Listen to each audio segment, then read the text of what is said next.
Garlic घी roast masala dosa. खूप सुंदर पद्धतीने हा प्रेझेंट झालेला आहे.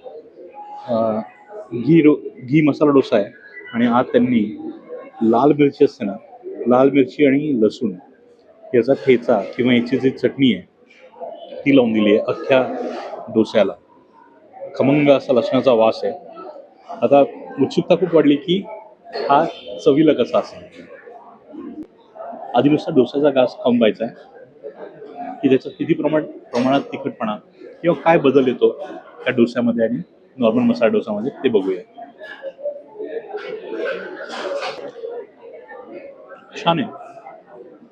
मे बी बाहेरचा घास घेतला म्हणून लसणाची एवढी चव नाही आली की मला जास्त मिरचीचा एक तिखटपणा नाही म्हणता येणार, पण मिरचीची चव जी आहे ती ओळखता आली की याच्यात मिरची लावलेली आहे.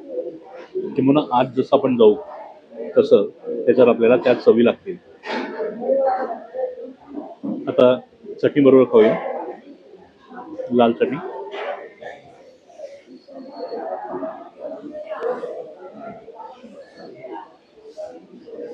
डोसाची चव उत्तम आहे, नो डाऊट.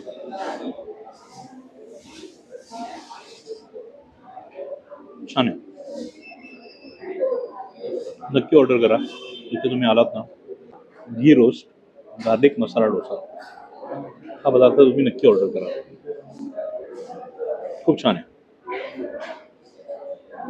आता भाजीबरोबर ट्राय करूया. हा प्रकार जो आहे गार्लिकचा म्हणजे लसणाचा, हा फक्त घीवाला डोस्यामध्येच येतो. तो तुम्हाला प्लेन घी डोसा येईल किंवा मग असा मसाला येईल. आपण मसाला घेतलेला आहे.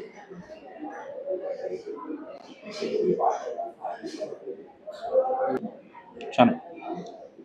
हा डोसा वेगळा आहे आणि चांगल्या पद्धतीने वेगळा आहे. आवडेल तुम्हाला हा डोसा.